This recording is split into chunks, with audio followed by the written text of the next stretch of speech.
Hey guys, limited on space to get this in frame, but you guys are always complaining that I don't wear the stuff in the videos. So here it is, the Raider rack from Black Hills Designs. Obviously we'll get this thing set up appropriately, all the straps adjusted and equipment on it, pouches loaded out, give it a good test run. But before I make that wildly confusing for you guys, I want to run you through the features that are organic to it, which there are a good number of them. It's a really well thought out piece of kit with a lot of kind of just onboard ability, right? I don't know that it is as flexible as a lot of the other options that are out there on the market today, such as the L4 Performance setup.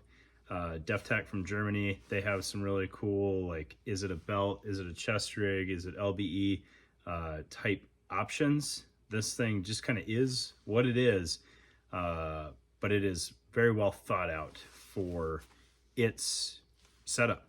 It's got some organic pouches to it. It's got some ability to load up internal, external. It's got a really nice harness system that I don't think I've seen anybody do quite like this before. And it's even got some flexibility in how it is split front. So right now we're set up for tubes. It can also be zipper attachment, and I can pay out a lot of space on these tubes to get it even more spread out. Not quite sure how bulky of a setup and how much winter layers and everything you would need to make that make sense, but I'll run you through it and I'll show you all the stuff on here. But this is obviously not the height that it would ride at. I had to lift it up quite a bit to get it in frame. Let's get on the table and take a better look. All right, guys, looking at the Raider rack from Black Hills Designs. So I've got kind of half, 2/3 of the rig in frame here. We'll try to walk through this. It is a little difficult and a little unwieldy in the setup that I got going on here. Eventually, I'll take this seriously and get like a good top-down view for you guys or something. All right, so it is a fairly large chest rig. And if you've seen any of his promotional footage or pictures or what have you, you can kind of get the gist of that. He's got his loaded down pretty heavy with fairly significant double utility or GP pockets in the back, and then 4 mags up front on each side, or 2 mags depending on what footage, or linked ammo. So you can fit a bunch of equipment on here if that is what you're going for. All right, but it is at the heart of it 10 columns on each half. So it's not a small rig by any stretch of the imagination. And then in the back, you get this kind of wild back panel here that kind of ties everything together. So you've got your back straps coming off of there, your risers coming off the top, and then this big footprint that once you have everything kind of tensioned out, like on your back and over your shoulders, you've got this massive footprint directing the weight and helping keep everything really stable. I will say, cursory first glance and trying it on and kind of playing around with what can I reach and where and at what heights, there is a lot of strap. So I do think if you're looking for a chest rig to wear over a plate carrier, this is going to perform probably better there than it does without armor. Not that it doesn't perform well without armor, but I think over armor to help stretch everything out a little bit dimensionally, both front to back, having to clear the plates and go up and over, and then around your body with the added circumference of armor. This thing has plenty of room to make that work. And if you're a smaller dude, you might run into a situation where that's kind of the ideal for you. All right, so I'm still playing around with sizing on this and the correct layers that I want to wear underneath it, and then obviously the equipment on there. Once there's some weight on here, it'll make more sense, I think, and the fit will be a little bit more apparent because it is very lightweight overall, and it just kind of floats around on you when you don't have anything on there. All right, so let's kind of ignore the back for now because that's really what it is. There's no hidden features here that I'm aware of. I was talking to him. I think he's working on a version 2 eventually, and I was like, you got this big footprint that's not MOLLE, like maybe throw that on there. He said you can get one of the large Crye GPs to fit on here with a little bit of weaving where things aren't necessarily designed to be woven. All right, we'll talk about the straps a little bit more as we get later on. All right, so each half is set up pretty identically. You've got kind of this rearmost portion here that's just 3 bare columns of MOLLE or PALS. Then you've got this middle chunk here, which is another 3 columns that's backed by a sewn-in pocket. So I'll get this flipped over and show you that. And then you've got the front where things get kind of the most confusing. You've got another sewn-in pocket that has 2 compartments inside of it. I'll show you those. You've got the adjustment straps here for your tubes attachment, if that's how you want to close this thing up. So you can pay out slack depending on how many layers you're wearing. This may be the way to go, where you always use the tubes, and then if you've got bulky stuff on, you just pay out more length there, or if you've got your summer layers on, you take up more slack. So in theory, you can adjust these tubes out a good ways and still have some continuity there. And then if you were at all worried about this popping off, you could just lace this into whatever pouch you were mounting here at whatever distance. It would be a little bit more fixed at that point and not as easy to adjust, but you for sure could do it that way if you were worried about it. All right, because it does have kind of more width closer up for the split bar tubes there. And then as you get over here, a little bit more prone, one, to the split bar potentially working its way off and then losing more and more Velcro continuity as you go. Another way to get this really secure is to feed this back through the webbing here. And that's gonna make your Velcro stick much better than just running it across the top. All right, so that's if you're using the tubes there. See, it doesn't wanna let go. All right, that's if you're using the tubes. If you don't want to use the tubes, there's a zipper behind it. Very nice heavy duty zipper there. So that you can have just a zip closure on the front if that's the way you go. And then you can obviously take your tubes off and get rid of that. And then if you're not planning on tubes at all, you pop the split bar off there, and then you could secure the whole thing under the laser cut PALS there and really keep that strap out of the way. All right. Looking at the inside, here are your 3 built-in pockets. So you've got this smaller one a little bit more towards the rear, and that will take a fairly large radio without any issues. So there's a XTS 5000 or 2500 just dropped right in there, completely disappears. You've got some wiggle room in there for a side connector to come out and antenna, and then access to the dials if you want it. And I'm sure that'll fit your larger mill radios just fine as well, or a Baofeng in an exoskeleton. Should fit in there fine. These pockets are secured with about 1 inch of Velcro at the top, and then little pull tabs, either to help you open the pocket, or you could run some shot cord in there if you had a taller item that you wanted to retain.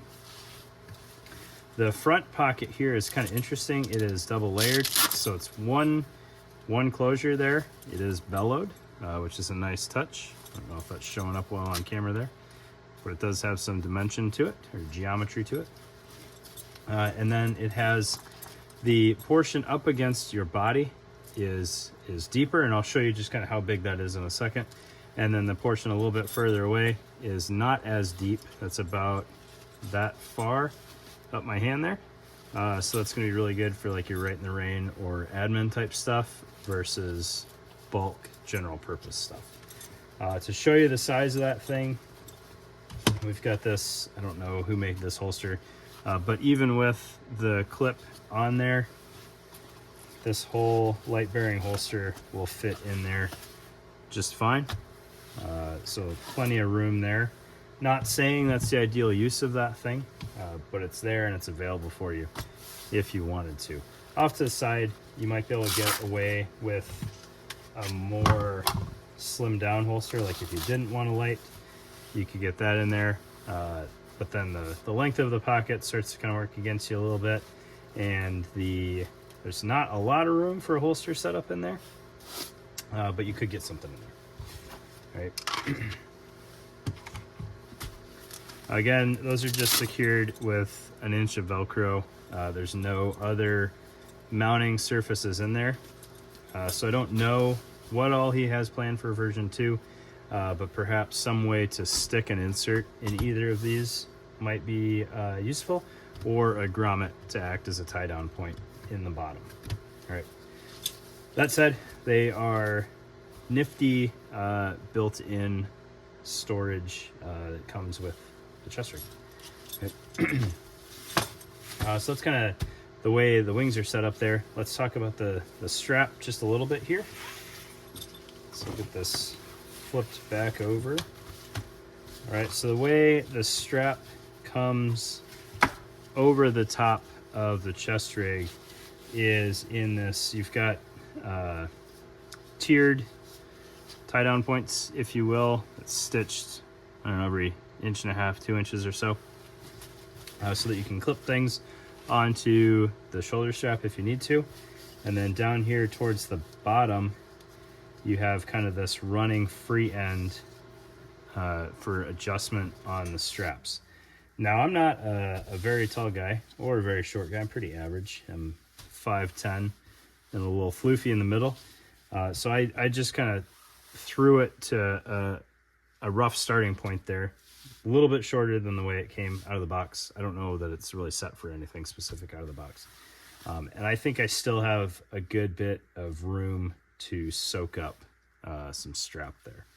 So what I'm probably going to end up doing is kind of skipping this running end of the webbing here and ending up having it attach higher up. I don't know if I'll have to go as high as this first stitch line here, but I'm probably going to try starting there and working my way back down because I typically like my chest rigs a little bit taller or a little bit higher up on my torso.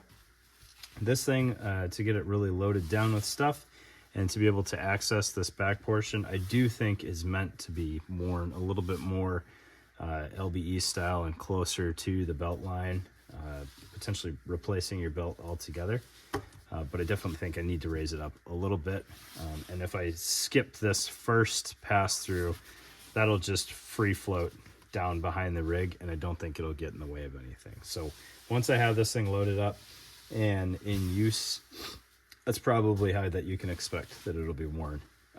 That'll be two-part. One, to get the whole body of the chest rig up a little bit more, but that'll also help get this back panel closer up to my shoulders, where I think it's going to do the most good on load bearing. So that's the Raider rack without setting anything up on it.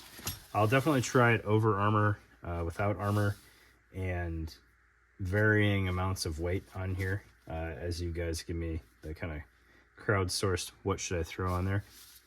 So the things that we're looking at throwing on right now, it's already starting to get a little redonkulous, but we're going to have the Tall Boy Pharaoh on here at some point in time. I think the Tall Cry, a Spiritus Tall GP, and then I can't remember what the other GP option that we were going to go with. Maybe the other Cry.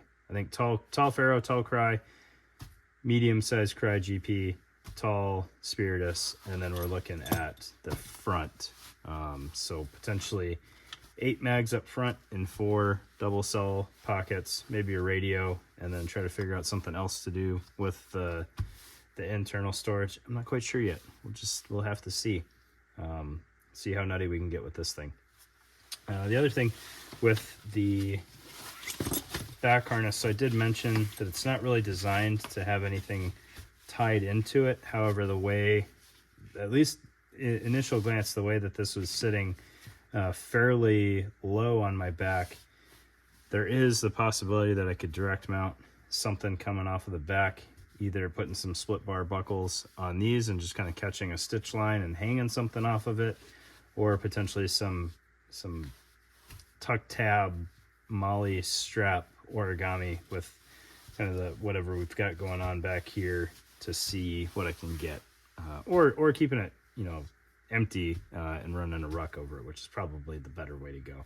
But that's a lot of room for activities there between all of the real estate on here and a ruck. You can carry a bunch of stuff, If I can get it to ride high enough that the ruck waist belt will fit under it and then not expect to have anything mounted on my waistline, that might be pretty cool too. So we'll have to see how this all fits together. More to follow, but there is your kind of introductory glance at the Raider rack from Black Hills Designs. Very, very, very lightweight, like almost nothing there. Really cool to see. Let's see what nonsense we can get into with that thing.